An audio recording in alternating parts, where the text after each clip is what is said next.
where does our personality stem from? Where does our experience about life come from? Where is this bank that we are carrying with us all the time that carries in it maps about what life is about, how we're supposed to behave, what, right? And what is his personality all about? Now, even our personality exists in as much as we empower it. When you experience a spiritual awakening, your personality goes through a deconstruction, and then you will have a new personality to work with.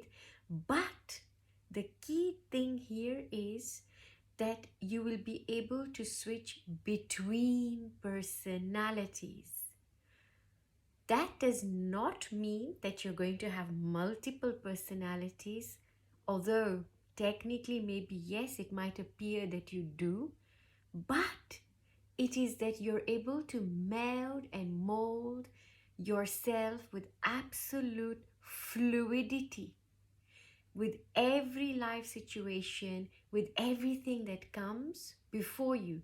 Now, when we are in that absolute state of fluidity, when we don't live to the dictate of a personality that is born of our memory bank of experience, of thought, of then which equates to the vibration, right? Giving off various signals off in the ethers.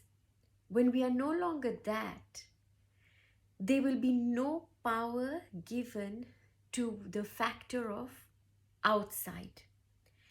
And so, whatever you are fetching from what already exists or the potential of possibilities, right, won't faze you because you're no longer connected with the perception of yourself through the outside, but instead, everything that happens outside of you would be an experience that you're having, but not one that you are identifying with any personality as such, right? I hope you're following me. So it's not that you have, oh, I'm just a very open person and that I can do this, I can do that, I can do so many other things, right? No.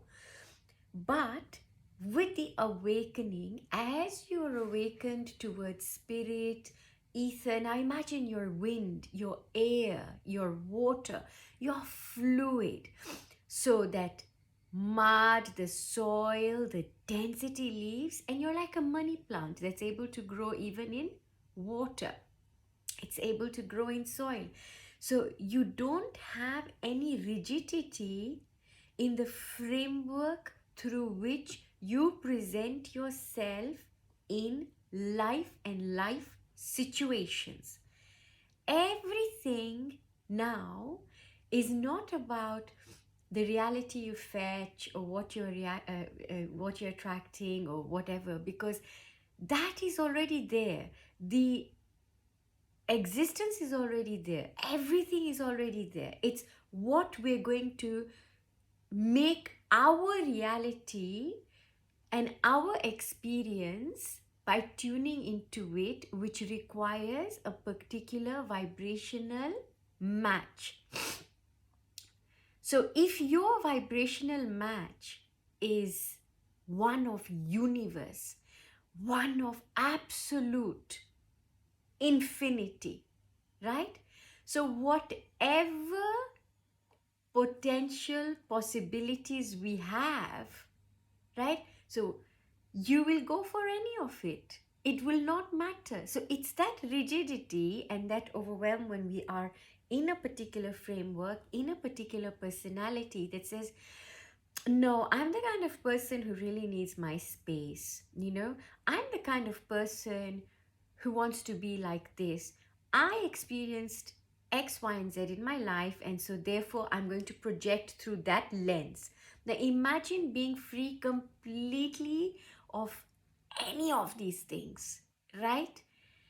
You can be, and this takes constant work at yourself, and it means that you're constantly shedding, losing. So, wherever in your life where there is a bit of resistance and you're feeling a bit of irate, or you want to change a particular thing and you don't like what's happening, right? See what part of you is coming up, what part of you is insisting that this is the way things ought to be, right? How can I introduce fluidity and flexibility over here?